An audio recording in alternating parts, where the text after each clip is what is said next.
Let's be honest, bad months in sales can make you question everything. You start overanalyzing conversations, every missed deal, wondering if you have lost your touch. I've been there, trust me. I've had days, weeks, months where I thought I was doing everything right and my confidence completely disappeared overnight. Where I was showing up, doing everything right on paper, but I was closing no deals, like nothing was working. And the hardest part was I knew I could do it. I knew I was capable, and it just didn't make sense why my results weren't happening, why my results weren't reflecting in the work that I was doing. So today I'm going to walk you through exactly how you can rebuild your momentum after a bad day, week, month, emotionally, strategically, and professionally. And by the end of this video, you'll know how to reset your energy and rebuild your rhythm in sales so you can come back stronger than ever. So if you are a woman in sales or you're wanting to get into sales and you enjoy my free trainings on this channel, click the link in my bio where you can apply to work with me one-on-one. So the first step to rebuilding momentum is acceptance. You had me right. It's acceptance that things aren't always going to go the way you wanted them to. A bad month doesn't mean you're bad at sales. Trust me. Repeat that to yourself over and over again if you are currently stuck into a rut. It just means something is off. That's it. Most women in sales make the mistake of attaching their identity to their income. When your results dip, your confidence dips. And look, it's inevitable. We can do all this work, but you're always still going to feel a type of way if that happens. But it's super important how we bounce back. Because when your confidence dips, your results dip even more. That's the emotional spiral that kills the momentum. So you go from just having a bad day to then having a bad week to then having a bad month. So before you can actually rebuild anything, you have to detach from the result emotionally. You can't put your self-worth on the deals you close or the income that you make. You have to purely look at the data. And this changed everything for me. When I started looking at the metrics, at the data, for example, my close rate, I knew, for example, if I was closing at 50%, then if I hadn't closed the first deal, my results tell me that I have to close the second. Or maybe I have 4 calls booked in the calendar and I don't close the first and I don't close the second. My results show me that I have to close the third and the fourth. So I didn't get discouraged on the first call or the second call because I knew the deals were coming. So you need to ask yourself, what actually happened in this call or at this time or in this day that made the results unfold this way? Where did my focus go? What habits possibly slipped? Or was it even in my control? And we're going to touch on that later. But first things first, you need to take ownership, but without judging yourself. That's a huge one. I am someone who puts a lot of pressure on myself to perform. So I would always judge myself when I didn't, but try not to do that. Always try and be kind to yourself. Remember, confidence isn't I never fail. It's just I always bounce back. And I said that at the beginning. It's not about how many times you fail. It's about how quickly you bounce back. The most dangerous thing that you can do after a slow month is go into reaction mode. You start chasing the deals. You start changing everything that you've ever known as your proven process. I see this time and time again, like when I've done it myself, when I used to manage sales teams, and now when I mentor women. It's a tale as old as time. Everyone does it. It's only human. But we really need to remind ourselves, take a step back, take a deep breath, and remember, do not, under any circumstances, change your proven process. Go back to what actually works and be consistent with it until it starts working again. Simple as that. Same script, same process, same routine. You don't need to do more. You just need to be consistent with what works. And trust me when I say the momentum will start to pick up again.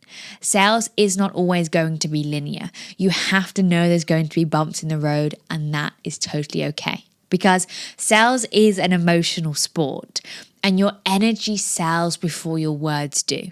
So when you've had a bad month, your nervous system is usually in survival mode. You sound uptight, you rush, you overtalk, you overcompensate. Before you jump back onto your next call, it's super important to remember that you need to reset your state so you don't feel that way, because that is how things spiral. You can go from having one bad call to then 5 because you didn't self-regulate. So this could mean just taking a full day off, which is something that I used to struggle doing, but is so important. This could mean writing down your frustration or venting to someone close to you who will listen, to let go of them. This could mean moving your body or going on a walk. This could mean breathing before each call so you feel more centered. Because at the end of the day, you can't lead others when you're feeling emotionally dysregulated. The prospect will feel this instantly.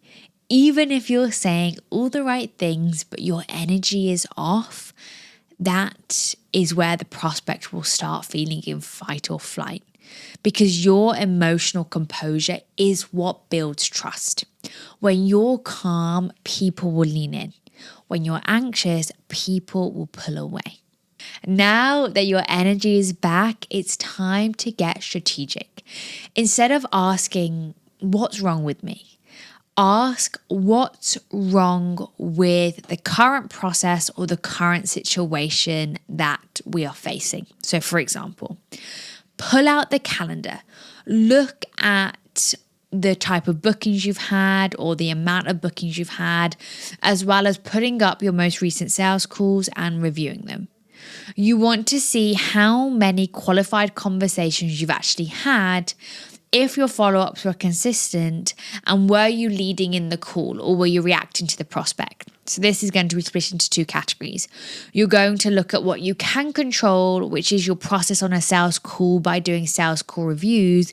And you're going to look at your calendar and the amount of calls that you've had to see if that's typical. Now, you can actually control that too, because if you had a lower week, you can just pick up the phone and dial your pipeline. But let's say if we're comparing our performance from the week before, where we had 30 booked calls on the calendar and we closed 15, to the week after where we only had 10 booked calls and we closed 5, you can't beat yourself up about something like that because there was genuinely less calls on the calendar. And it may be as simple as that, problem solved, but you can't track what isn't measured, which is super important. Why you need to keep on looking at your calendar, looking at your metrics, looking at your calls taken, etc., so on and so forth, so you know this type of data. Because usually a bad month isn't a talent issue, it's a systems issue. So let's say if you're looking at your sales calls, maybe your framework slipped, maybe you got complacent, or maybe the marketing increased spend and the leads have decreased. This is what we need to look at first. Before we start changing everything, we need to look, is there anything that has changed? Because that is going to be the logistical way of handling things rather than getting emotional about things. Because if your systems are strong, your confidence will rebuild naturally. So if you know you're doing everything you can to achieve success and just be consistent with it, then your confidence will just come off the back of that, basically. The next part is what separates you as a top performer from an average one. When most people have a bad month, they obsess over their numbers. Top performers focus on skill refinement. They ask, where did I lose influence? Or Did I create enough urgency? Or was I leading or was I following? They record their calls, they self-audit, and they go back to the fundamentals with curiosity. Self-auditing is huge. I teach all my girls to self-audit, whether they're on offers or off offers, or not on offers. If things aren't going your way, you need to self-audit to see what are you actually doing. Because a lot of the time we think we're doing more than we are, or we think we're doing better than we are. And it's only when we self-audit our process do we actually realize, okay, I've missed X, Y, and Z. So to summarize, here's the truth. If you can't lead yourself through the lows, you'll never be able to sustain the highs. Sales is all about having a strong mindset. Leadership isn't tested when everything's perfect. It's tested when nothing is. The best sales women I know don't crumble after rejection. They bounce back, they pick themselves up, and they carry on. They don't chase, they attract. You know, I always say that. That is super, super important. Every salesperson goes through this. You're always going to have the highs and the lows. As I've said, I have dealt with this countless times. But it's those seasons of the industry, those are the ones that really matter, that really develop the salesperson that you are, the top performer that you want to be. So if last month didn't go the way you wanted it to, that's good. Because it's in these times that you will grow and you will develop as the saleswoman you want to be. So remember, audit, rebuild, and refocus. That is how top performers reset. See you in the next one.